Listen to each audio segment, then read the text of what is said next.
quarterfinals, so make sure to stay tuned for that as well. Is it the Paul Pierce trade? They're in Brooklyn now. They're not. Geez. That's a different place. Jeez, I'm That's sorry. also not the same thing. I'm sorry. you take New Jersey very seriously. I do. We're all very defensive. You see Brad, our overall 1 seed, taking a mulligan to start off the match. He'll be on the play for every elimination round that he's playing. Yes. Having the number 1 seed is a big deal. And I know, one of the things that's kind of cool too moving forward because of the seeding is, being on the play is so powerful. And I know that you spoke about the fact that, watching the tables just draw at the end of the last round is kind of annoying or whatever, to kind of lock their berth. Seeing people actually have to play it out to make top 8 is just more exciting to watch. But also, there's a benefit from actually playing out those matches where you would like to just draw and make top 8. That's absolutely fantastic. But having the 1 seed and being on the play all the way throughout in standard is a huge deal. Listen, the more matches near the top tables that are getting played as the tournament ends, the better it is for everyone. Except maybe for the people who the one person who would have drawn and now can't because their opponent wants better seating. Yeah. Maybe a little worse for that person. Yeah. But for us covering the event, for the people in the tournament hall watching, and for everyone watching at home, it is better for those matches to be played out.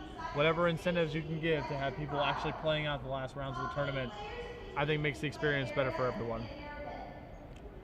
So Nelson's going to lay out 6 cards here. Let's see if he can find a better 6. Is he happy? Is he sad? Thumbing through, he doesn't look terribly pleased. Reaching for the deck. All right, good enough. Quarterfinals underway. Turn 1 Temple Garden from Brad. And Steam Vents from Costa. So Nelson going to play Gala Shrine untapped. First Blood here. Going to push himself down to 18.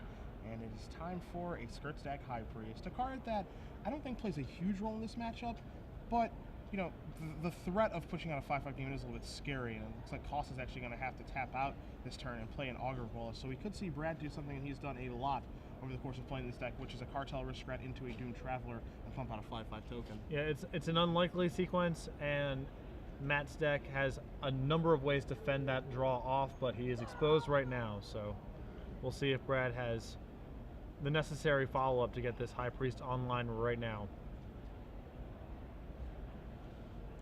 So Nelson's going to play a Sun Petal Grove. It looks like he's going to play a Lingering Souls. That he is. So if you're Costa, you're probably happy about that, getting out alive with no 5/5 token.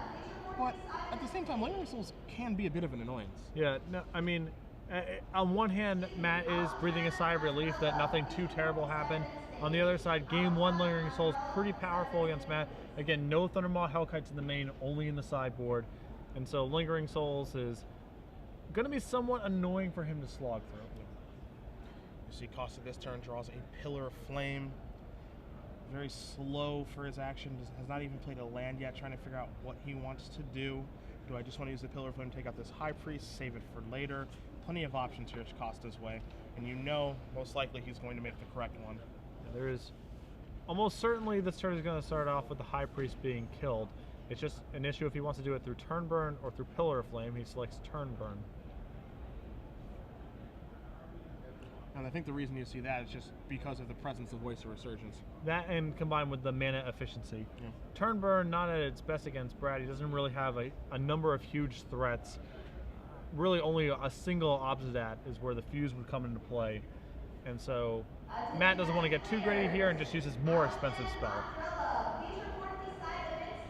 So Nelson's going to start his turn by coming across for 2. He's drawn another Lingering Souls for the turn. The other card that he has in his hand that I think he would have loved to not have to reveal this turn as far as the land drop is concerned is a Gavney Township. Yes. I think he would have loved to have drawn a different land for this turn, to have a 4th land be something else, and then 5th land be Gavney Township. Yeah, the less information you can provide Costa, the better. Now, and this is going to sound, this may sound a little bit ludicrous, but I think Brad was almost considering not playing his land because he just did not want to give away that information because it's so relevant to kind of what he's setting up here as a surprise way to deal in between 4 to 6 points of damage. Yeah. But the upside, obviously, of drawing the 5th land there is so high that Brad just going to make his land drop and play another Lingering Souls. Costa a bit under the gun here. Like we've said, not that well set up to fight over Lingering Souls in Game 1. Augur of Bolas going to be turned sideways. Costa plays a Glacial Fortress. See if he has that one Supreme Verdict in his hand potentially. He does not. So he just has to pass the turn back. You see Restoration Angel. You see Rewind in his hand. So he is going to have some turn 4 action. We're just going to see what it's going to be. Yep. And Brad has just drawn his 5th land. So now Gavney Township at the ready, if he so chooses. Brad with only 1 black source of mana in play, so he can't elect to flashback both the Lingering Souls this turn. He can flashback 1, but... The big question here, if you're Costa, with that Rewind in your hand, because it can lead to a big turn of Rewind and then Restoration Angel, is what's worth rewinding? Is anything worth rewinding right now? I have to believe that Cartel Aristocrat probably not, because he has an Augur on defense, but I believe a flashback of Lingering Souls is close. All right, so we are going to defer to Matt's judgment here. Just happy to rewind anything. Because you don't want that thing clogged in your hand, and Cartel Aristocrat is, I feel like, is right on the edge of being countered, just because I know watching Brad play this, he plays Cartel Aristocrat very aggressively to force through damage. I think that Cartel Aristocrat is probably not necessary to counter if Gavney Township is not a thing, but that combination has the potential to take the game over. Sure. Especially with Brad having access to so many expendable Lingering Souls tokens. And Rewind is kind of the card I think that this turn Brad didn't want to see. I think he wanted to play, Cartel Aristocrat and bait out a counterspell to be able to push damage through. It forces Costa to tap mana on his turn, and then he can keep on moving. You see him going to play a land and flashback Lingering Souls now. I think, ideally in a perfect world, he would love if that would have been like a Syncopate or a Dissipate or something and not have to worry about Restoration Angel. And Restoration Angel isn't the end of the world here, but obviously you'd rather not lose a guy than lose one. Right. Especially with Gavney Township, Brad has a fair amount of inevitability in play, so he doesn't want to throw away a token for little gain. And you see Nelson not attack here. Just plays the Lingering Souls tokens and then moves on with his life. This play is going to be very interesting because he could have pushed through 3 points of damage, put Costa down to 15, and then he loses one of the spirits, but then he ends up having 5. So is it smarter to try to go long against Costa, against a deck that has Sphinx's Revelation? Are you comfortable trying to go long against a deck like this, or should you just be trying to force through damage? And if you have to lose one of those spirits, it's a big deal. I think with Gavney Township in play, there's pretty huge upside to building up your board and trying to win that way. So I like Brad holding off. If Costa was a little bit lower, we maybe could have a different conversation.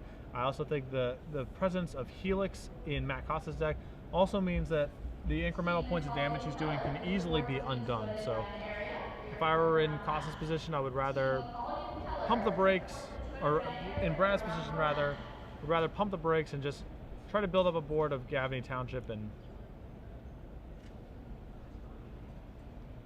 leverage all those spirits. So Costa just plays a Sacred Foundry, and again, organizing, figuring out what he wants to do, very meticulous. Yep. Brad now debating if he wants to add to his border or if he just wants to sit on Gavney Township.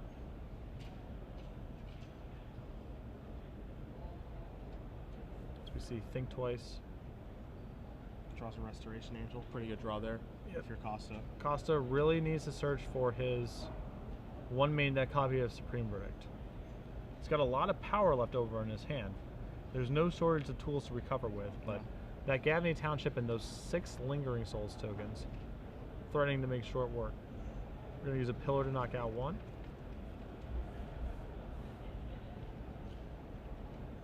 So there's your Township activation. Now the interesting thing here is, because both players have access to each other's deck lists, I don't think you would ever... It's almost like you wouldn't see Brad play this way unless he knew that Costa only has 1 Supreme Verdict in his deck. I think he would be a little more aggressive, forcing through damage, being wary of multiple Supreme Verdicts, multiple Terminus, maybe looming, but he knows that Costa has 1 Master Removal spell in his deck. That's it. Yep. Makes for very, very interesting gameplay. Of course, you can't sit there, you can't sit there forever. There is only 1 copy, but there's a lot of cantrips in the blue-white red flash deck. There's Sphinx's Revelation to draw a bunch of cards. Augur's looking at a bunch of things and moving dead cards to the bottom, and so even though there's 1 copy, the blue-white red flash deck is way more equipped to find a singleton in its main deck than just about any other deck in the format. Yeah, agreed. So Nelson has a Blood Artist in his hand, still has that Gavany Township in play at the ready. He's got 2/2 Spirit tokens right now, but those are threatening to become 3/3s. And if he wants to take it, move all the way into the red zone, because again, you see him kind of waiting here, trying to figure out if Costa does have another Restoration Angel, which of course you guys at home, as well as us, know that he does. So this is scary times here for Nelson. Lingering Soul still in the graveyard, Blood Artist in hand. It really feels like to me that he doesn't want to. It feels like he doesn't have any interest in playing that other Lingering Souls yet. I don't think he's really been given a reason to. Would you agree? Not yet. I mean, adding an additional Lingering Souls flashback to his board is not worth it. I think once he has enough mana to do that and activate Gavany Township in the same turn, then you can start to talk about it. But it's certainly not worth his turn right now. He had so much more, net pressure to the board simply activating Gavany Township at this point. So it looks like he's putting a card forward.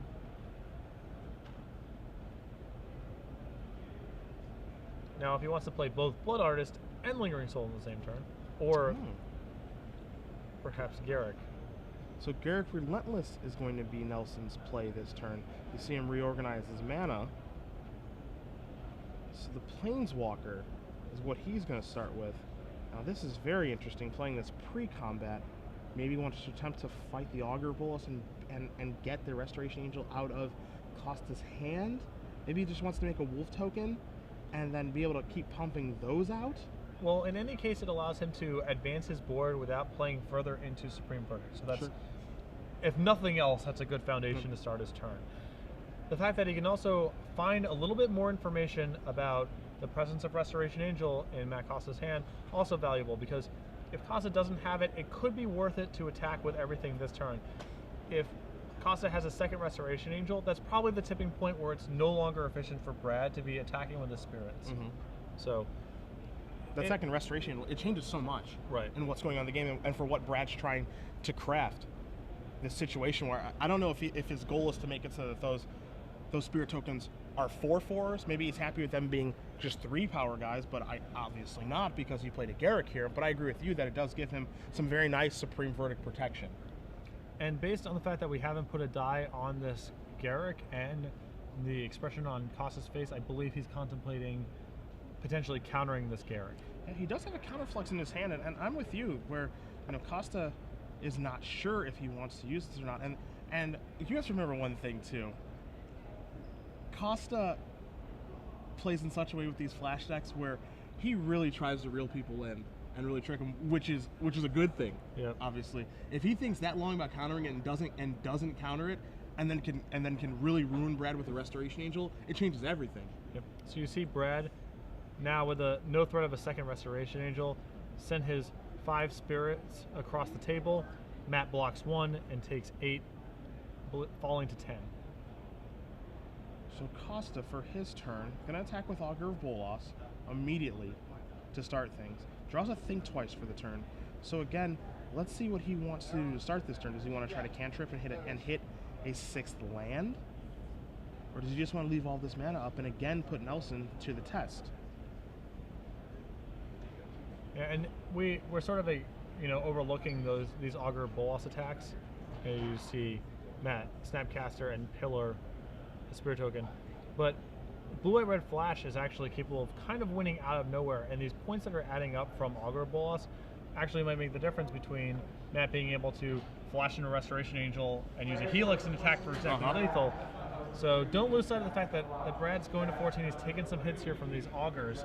They're actually an important part of Matt's overall plan to this matchup. Brad again attacks with all the spirits. You see a Gavany Township activation. That's going to push across 3, 6, 8, 10 points of damage on board. So this requires a response. Wow, that's a big play there. So what ends up happening there is Costa uses Aureus Charm to put a spirit back on top. Restoration Angel gets in front of one of those 3/3 tokens, Restoration Angel being a 3/4, but Nelson casts Tragic Slip to make it a 2/3, so his spirit wins in combat. Costa for the turn draws an Augur of Bolas. But now Costa is sitting at 3 life. That was a big tragic slip. Yeah, I actually am a little curious about it because it feels like, because Costa is almost certainly Supreme Verdict or bust, regardless of whether or not that Restoration Angel is in play. I'm a little dubious about whether or not you would want to clear it out there, but obviously he's puts Costa to the test. There's no other sequence of cards you can have at this point to get out of this bind. It's got to be Supreme Verdict. And Costa just trying to see if there's any way. Think twice to draw a card. Sulfur Falls is his draw. You don't see it often, but it looks like a little frustration here from Costa. Maybe he doesn't like the way that he sequenced this game. You see Nelson draws another Lingering Souls, going to come sideways here, and Costa is going to concede the game. So Brad Nelson does win game number 1 over Matthew Costa. Junk Aristocrats up a game over Blue, White, Red Flash. And like we mentioned before, Costa obviously with the Thundermaw Hellkites has a lot more game against Lingering Souls in games 2 and 3, but game 1, one of Brad's best tools and a couple copies of Lingering Souls plus Gavney Township, easily allowing Brad to overcome his mulligan. So step 1, we're going to take a look at the sideboards here. We're going to begin with Matthew Costa's sideboard, as he will be on the play for this game. The card we've talked about at length this weekend, and a card I would be very surprised to see him not sideboard in, Thundermaw Hellkite ×3. He has won numerous games. He basically attributes this to him being able to make top 8 this weekend. 3 of those likely to come in. You see 3 copies of Dispel. Not so much for this matchup. A Clone, a Pillar of Flame I think is going to come in. An Oblivion Ring, the potential for that to come in. A big heavy hitter in Supreme Verdict, which he was trying to hit that entire game. Certainly wouldn't hurt to have another copy of that. And then some interesting cards. 3 copies of Renounce the Guilds. I don't think they're great here, but there are cards that they do kill in Nelson's deck. In Cartel Aristocrat, in Varls, and in Voice of Resurgence. Including Obsidat, and potentially the second Obsidat that Brad could be bringing in as well. Not a ton of threats, but all of them very durable. Yes. And so having a good answer card to those may be worth considering. You know, he does have 3 of those. Doesn't mean he has to board in all 3, but he has access to 3 of those if he'd like them. And then the other one, which I think is going to come in here, is 2 copies of Visit Static Caster. That can, of course, control Lingering Souls, but it can actually shoot down 2 power creatures as well. 1 if he draws both of them, but 2 in combination with Restoration Angel. You can get a lot of value of it that way. And also one thing to not ignore is that being an 0-3 body lines up pretty well against a card like Voice of Resurgence until he draws a Pillar of Flame. A legitimate blocker, and like you said, a lot of token action going on in Brad's deck, a lot of one-toughness creatures. Another good answer to Lingering Souls, which we saw dominate the first game. So we take a look at Nelson's sideboard here. You see 3 Abrupt Decay, 2 Duress, a Sin Collector, 4 Deathrite Shaman, that additional Obsidat, Ghost Council, 2 Appetite for Brains, and 2 copies of Smite. What stands out to you here? Well, certainly the cards that are good against spells in general, most notably the 2 Duresses and the Sin Collector. I suspect that Obsidat you basically want in any game that's not going to go extremely short. And in general, post-board games, just people are bringing in more answer cards and less threat cards. That's generally how sideboarding works. And so Obsidat is more powerful when the game's going to be slower, obviously. You have more time to get to your mana and to let it do its thing. I would anticipate the second copy coming in. The question mark to me is the 2 copies of Appetite for Brains. Costa has not that many 4s, but they are very impactful in the matchup, especially Restoration Angel and Thundermaw Hellkite, which we've mentioned a couple of times. I suspect they are not coming in because there's just so few targets overall in Costa's deck, but it's worth considering because the things it can get are very high impact. Another question mark to me is 4 copies of Deathrite Shaman. I believe they're for more dedicated, Junk Reanimator matchups. It's possible you want them against things like Red Green Beatdown because you can use it to gain life after you've used spot removal to kill their creatures. Costa does do a lot of interaction with the graveyard, most notably Snapcaster Mage. He also has a couple copies of Moorland Haunt, and so that's also not out of the question. I think that the 2 Duresses, the 1 Sin Collector, and the 1 copy of Obsidat are all almost certainly coming in. And then I think there's merits to bringing in potentially Appetite, Deathrite Shaman, Appetite and the 4 Deathrite Shamans. Deathrite Shaman is a card that every time Brad has played this deck and you talk to him about him, you talk with him, about this deck a lot. Again, putting this deck on the map at SCG Baltimore and winning there. Talking with him over the past couple of weeks, he's always tried to skimp on the number of Deathrite Shamans that he can play. And coming into this week, and he'd say, you know what, I'm done doing that. I'm done trying to do that. Every time I chop 1 or 2 Deathrite Shamans from my sideboard, I immediately regret it. I know in SCG Columbus, he cut all of them, and then he ended up playing a Chunk Reanimator, and he's like, yeah, I don't know what I'm doing cutting this card. And he said, it comes in multiple other matchups too. And again, I don't have to board in all 4 of them. In Chunk Reanimator, I want all 4. But in other matchups, I don't want all 4, but I want access to this card because it does so many different things. And just being able to blank Snapcaster Mage, or in Costa's case, where you see he has copies of Think Twice, being able to remove that as well is pretty potent. Yeah, and Deathrite Shaman is another card that, in general, just gets more powerful when the game is slowed down. When you have an opportunity to use removal spells, when the game is going to be going on long in general, the life gain, the ability to burn out Costa with the removing instants and sorceries, on top of all the work it can do against Deathrite Shaman and flashback spells and Moorland Haunt, the total package of it may be worth bringing in here, even though it's not a card you would normally associate with being an anti-blue-white red flash card. I mean, there's only some cards here in Nelson's deck that just aren't great, or probably aren't of the power level of Deathrite Shaman. Of course, Doom Traveler and Young Wolf are all contextual in his deck. They work very well here. But, is that the kind of card you want after sideboard where Costa's going to get access to another Pillar of Flame? That's a very real thing that's going to be taking place. But, you can board out those kind of mediocre 1-drops and board into a card that is as powerful as Deathrite Shaman. Yeah, and I think Brad needs to cite out some of the tools that make this deck so powerful at fighting on the ground, because that's not Costa's game plan at all. So whether or not that's removing a couple of copies of the Wolf like you mentioned, maybe High Priest is inappropriate given the amount of easy removal that Matt has for it, etc., etc. Some of those pieces that make this deck line up so well against Naya and Jund, the more ground and pound oriented decks, I think Brad should de-emphasize some of those tools and bring in good hand disruption and additional quality threats. So it'll be fun to watch which way these players do go for sideboarding here as they are presenting their decks over to each other. Game number 2 will be underway shortly. Costa will be on the play as these two juggernauts do battle. Brad very, very happy with his deck this weekend. He said, obviously he's been playing Junk Aristocrats for a while and has had success with it. But he said, this is the build that I have liked the most of all the ones that I have worked on. And as we have said many times over the course of this weekend, that this format was one where you played the decks that you know more than anything. And before we kick off the second game, remember, of course, again, right before the finals, we have a large, important announcement to make regarding the Invitational New Jersey coming up in 3 weeks, so make sure to stay tuned for that as well. Costa contemplating his 7 cards. Decides to keep, and as does Brad. This feels like a matchup to me where it's a lot less important to be on the play or on the draw, and more important to have the quality cards. The cards that matter in the matchup. I think the games are going to go long always, no matter what. Nelson's deck doesn't put on that fast of a clock. Again, it's this deck that's full of resistant threats.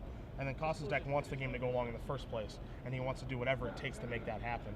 You see a Duress here is going to take Sphinx's Revelation, leaves Costa with a lot of lands and 1 Renounce the Guilds. So you can draw see steps are going to be important. You can see why Costa mulled over sending that hand back. I think in game 1, that's a no question keep, but knowing that Brad is setting into some hand disruption makes that hand a lot sketchier, and he got punished with Brad's opening Duress.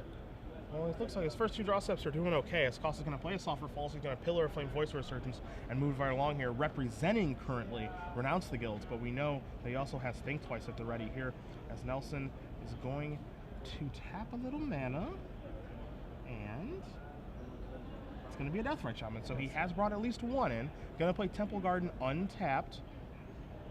Now here's a Cartel Aristocrat. The way that Nelson sequenced these plays, he knows that Costa has Renounced the Guilds, and he's basically saying, I would rather you kill my Deathrite Shaman with Renounce instead of Cartel Aristocrat. Yes. And so that's exactly what's going to happen. Renounce the Guilds takes care of Deathrite. Cartel going to stay in play as Costa draws a Snapcaster Mage. So keeping this land-heavy hand is working out just fine thus far. Yeah, his draw steps have been excellent so far. We find a Pillar to get rid of the Aristocrat. Still has Think Twice in his hand too. We can reload. Doing pretty well, as we do have an update for you guys. Another match, our 5 versus 4 seed. Reed Duke was our 5, and he's moving on. He wins 2-0 over Sammy T, so he'll be playing the winner of this match here in Brad Nelson and Matthew Costa. Congratulations to Reed. As you see, Another land off the top. Costa's hand now, I think twice in 2 lands. So let's find a new card. Azorius Charm, not a bad place to start. Gonna play a Clifftop Retreat and just pass the turn back. Can threaten the flashback on the Think Twice, as Nelson a little bit bottlenecked on mana. Not the first time we've seen this from him this weekend. Sitting on a hand of Varol's, Obsidat, Garruk Relentless. Obviously, lands are huge draws for him going forward. He's got a lot of powerful action. You see Costa pick up a Sphinx's Revelation. A land here. Maybe we'll see a Revelate for 3 here on Nelson's end step. Not quite sure. You see him move the lands over. Again, does have a Azorius Charm as well, so if Nelson does try to load up on something here with Varol's, Costa can undo that very quickly as Nelson draws a Duress for the turn. And one heck of a draw stop. And that tap Steam Vent's a pretty loud indicator from Costa that he was not planning on Revelating this turn. This Duress might change that. You know, if that's an untapped land, you see a little bit of frustration because now he has to Revelate for 2, where I'm pretty sure he'd be much happier Revelating for 3. So hit 1 and hit 2. Thundermaw Hellkite the draw there. That's huge, but it also gives Brad the information that now I can't flashback Lingering Souls. Yes. A lot of information to work with here, but Thundermaw I'm sure Matt is more than happy to have Thundermaw Hellkite even if Brad is aware of its presence. Oh yeah.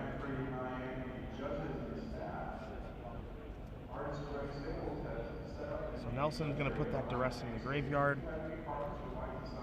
See him reaching for mana. Does have a Doom Traveler in his hand, but he's going to start by Varol's and going to remove Deathrite Shaman. Going to pump up the jam here. And very important for Brad to get some of his tokens up to beyond 1/1 so they can survive this Thundermaw. So now Varol's and Spirit tokens are coming across here. Costa considering blocking with Snapcaster Mage, but it's just going to take the damage. Going to take 5, move down to 15. Yeah, the problem with the block on Varol's there is that Brad can simply sacrifice the 1/1 Spirit to regenerate that's going to die to this Thundermaw anyway. So you're better off waiting to block next turn where it's a higher opportunity cost for Brad to make that attack with Varol's. And if 2 is good, 3 is better as Costa draws his 3rd and final Sphinx's Revelation for the game. You see him organize his lands here for Thundermaw Hellkite, figuring, do I want to pull the trigger on this right now? I'm only going to get 1 Spirit token with this, and if I play it, am I going to attack with it? Is it going to be on defense? What do I want to do? I think that's the decision-making process that he is currently going through right now. So he's going to add, looks like he's going to play his Thundermaw and trigger it. Brad going to regenerate Varol's, never missing anything, and he's reaching for both. Wow, okay. Sides against and sends only Thundermaw. Only, in quotes, a 5/5 yeah. flyer. Bear with me. As Nelson draws a Godless Shrine for the turn, you see his hand. He has Garruk Relentless. He's also got Obsidat over there, but he has another land. And don't forget about that Lingering Souls in the graveyard either. Now the coast may be clear for that. And a lot of the complexity from Brad's side right now is playing this Godless Shrine on tap, drops him from 11 to 9, that turns Thundermaw Hellkite into a 2-turn clock. So that's a very significant change in life. So now Garruk is going to fight Snapcaster Mage. You see Nelson's going to turn those guys sideways, and he's going to leave that Spirit token back right now. So Costa's going to untap here. He draws a card. It's a Hallowed Fountain to go along with that Island and Sphinx's Revelation in his hand. So is he still going to be offensive with that Thundermaw Hellkite, or is he going to get a little bit more defensive? I think he's happy to, because he now has a big Revelate in his hand, I think he's happy to play a damage racing game and basically compel Brad to attack back. This Revelate's going to be a gigantic shift in the tempo of the game. It's going to be a Revelation for 5.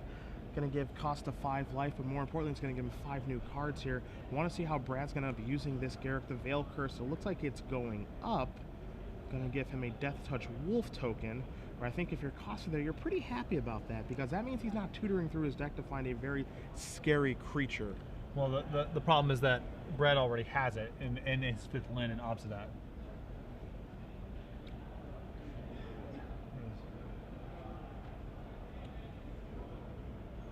So in with Varol's and Doom Traveler yet again. And Brad plays his land in Isolated Chapel and slams down Obsidat Ghost Council.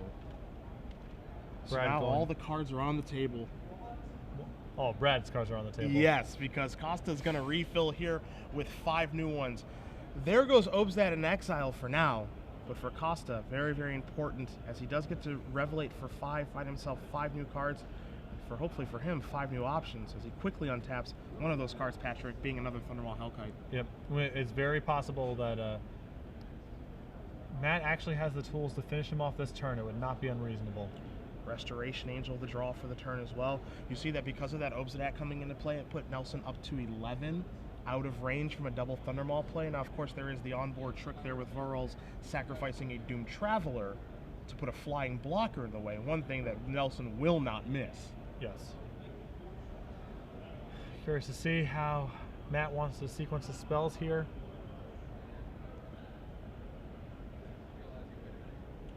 Gonna play a Howler Fountain, untapped, put himself down to 10. 3, 4, and 5. Looks like we're going to Dragontown. So Thundermaw Hellkite. Going out to trigger, coming in with both. Sacrifice here, Will Nelson for a Doom Traveler. Costa immediately. Is it Static Caster that to shoot that flyer out of the sky? And you can see a Pillar of Flame in his hand going upstairs, and that means we're moving to game number 3. And that Thundermaw, that represents a big shift in the matchup. It increases the speed with which Costa can actually win the game and does so much work against Lingering Souls, and you saw both elements on display there. An incredible card in his deck, a fantastic sideboarding strategy. As he's said numerous times this weekend talking with them, you see him taking a bit of a sigh of relief there, getting out of that game alive after that opening hand and being duressed. We've seen him multiple times this weekend say that, hey, Thundermaw Hellkite is a place that I wanted to be in my sideboard.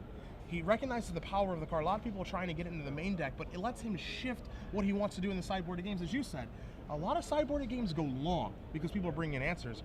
And this is not a reactive answer. This is a proactive card that changes the way that the opponent has to play the game. And a lot of the time, people are going to sideboard in such a way that they don't have an answer for this card.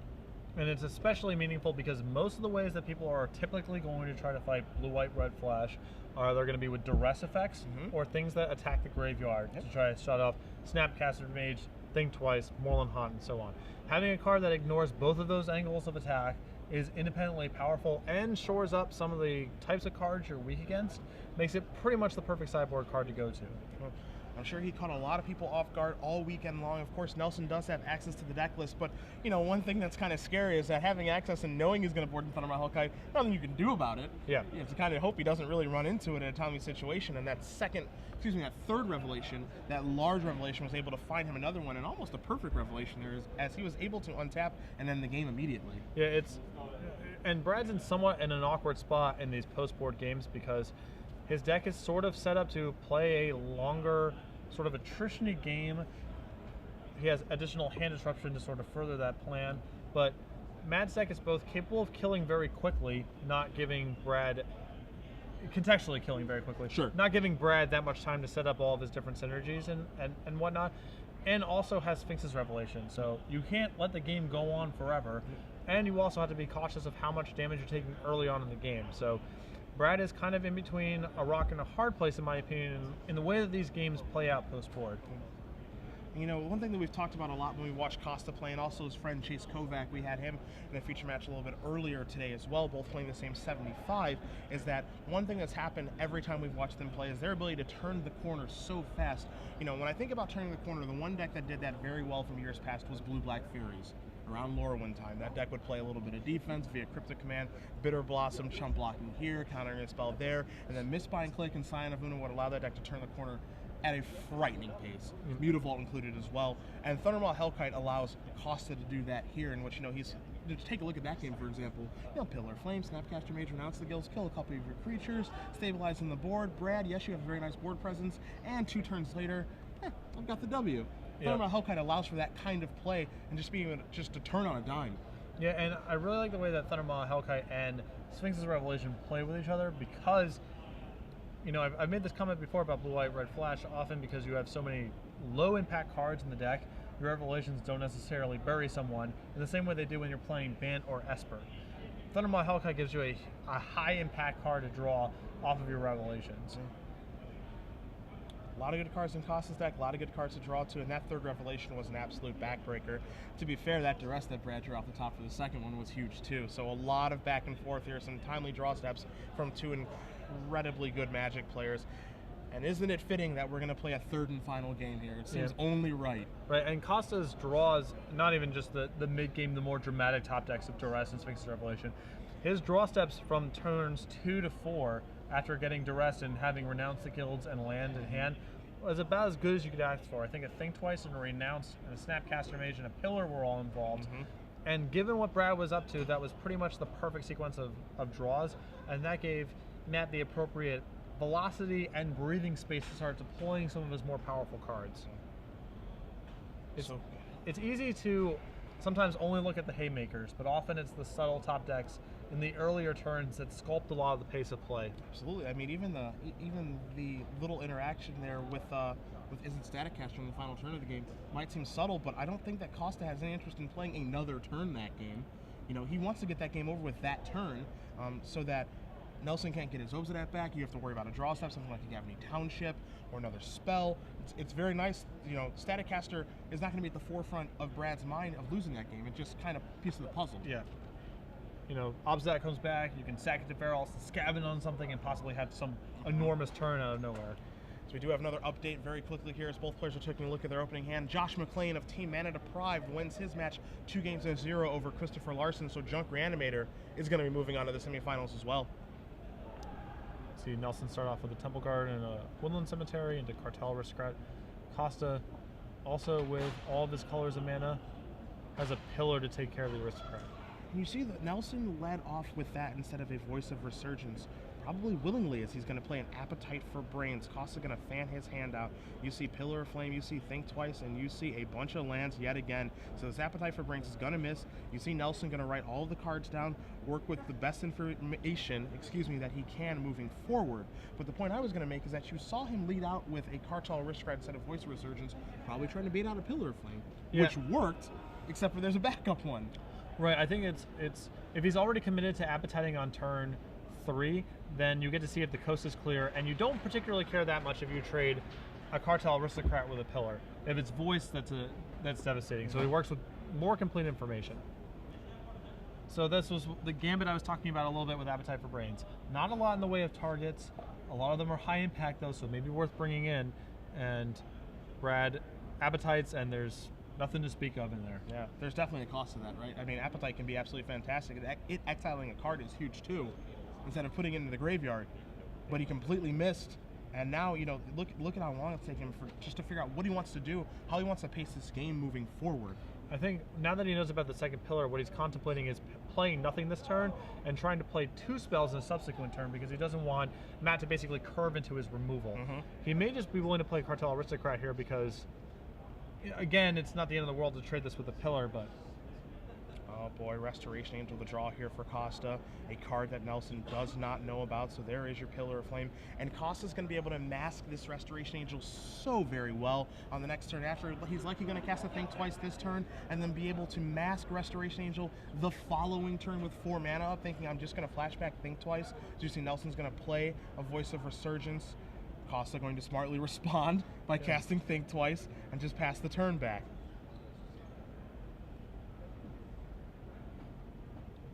Matt has a lot of early velocity in this game under very little pressure from Nelson.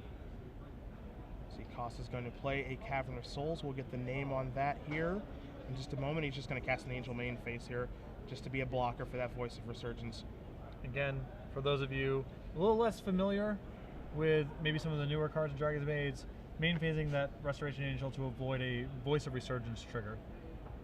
No elemental token here for Nelson, as you see his hand of Sun Petal Grove, Gavany Township, and Verals, the Scar Strike. A little bit of difficulty here for him right now, not able to find a high impact card like a Lingering Souls, like an Obsidian. Does have Gavany Township, so he can make his creatures larger, but he needs some more creatures right now to be able to make that card more relevant. And don't overlook how those Pillar Flames have removed those Cartel Aristocrats from the game. It's really minimizing a lot of the impact that Verals could have in this spot. We could start scavenging potentially onto our Voice of Resurgence otherwise. Yeah, and pushing through damage very easily. Instead, Brad, with a handful of pretty anemic 2/2s in the Gavney Township to try to work with here. It's a shame, right, that the old cartel aristocrat can't sacrifice itself.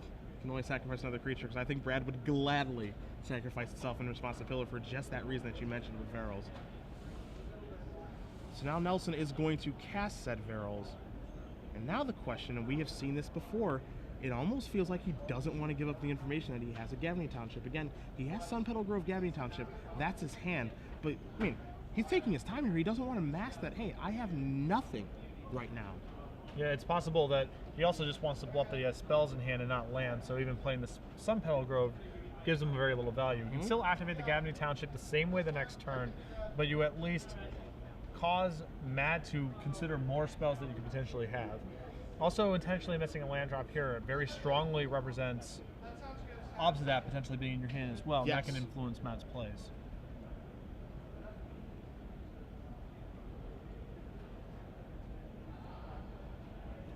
So will Nelson play a land here? I love just trying to get every edge here. Just thinking so long about playing a land here is so huge to me. And I think the reason ultimately that Brad decided to play a land here is because next turn he has Duress in his deck, he has Doom Traveler, and if he misses his land drop, he can't activate Township and play a potential 1-mana spell at the top. So Brad is going to sacrifice his voice token. He's going to get an elemental, and now he's going to scavenge onto Varels to make that a 4/4 regenerating creature. So he wants to have a big body out there. The elemental token is going to be a 2/2 right now, but Gavney Township will make that a 3/3 moving forward, and if Nelson draws any creatures like the Lingering Souls, make that a 4/4. So this is a calculated risk here by him. Yes. Flashback Think Twice to start the turn for Costa. Draws another Think Twice. You see his hand again, a lot of lands there as he plays a Glacial Fortress. He's going to pass the turn back and leave his Restoration Angel on defense. Nelson draws a Godless Shrine. Going to play that Gavney Township now.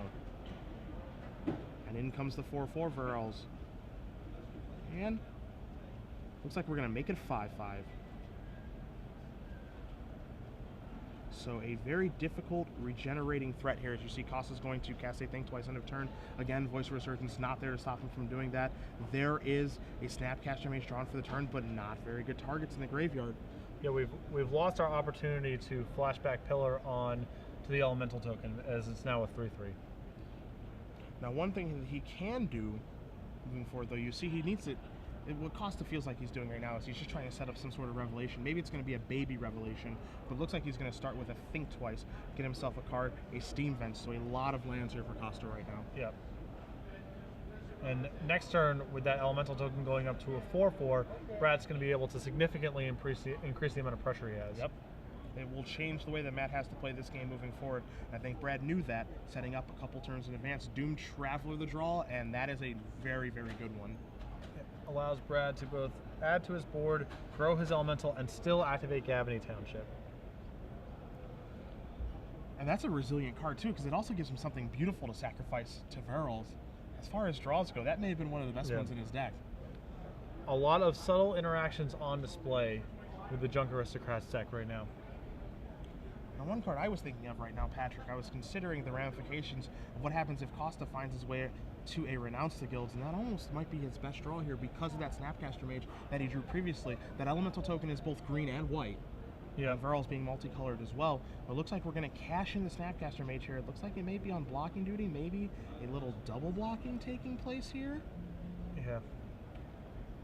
I would not be surprised to see a double block. We have a 3/4/5. We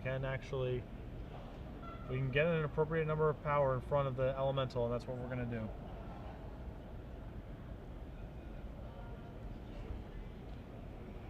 So you're going to see a Township activation. Varel's going to get a little bit bigger, but it feels like to me Costa really wants that Elemental off the board so that if he does draw into a Renounce the Guilds, it's going to be a backbreaker. Costa going to get 2 for 1 here. Going to end up taking 6 points of damage, move down to 9, and draw his card for the turn, an Augur of Bola, so that's a pretty good speed bump. Yeah, it's a great chump blocker, and again, like you said, another shot at finding Renounce the Guilds. Finds nothing. Yeah, it puts a Thundermaw to the bottom too. Gives him breathing space. Costa still, if he can have enough time to set up a big revelation, might be able to dig out of this game still.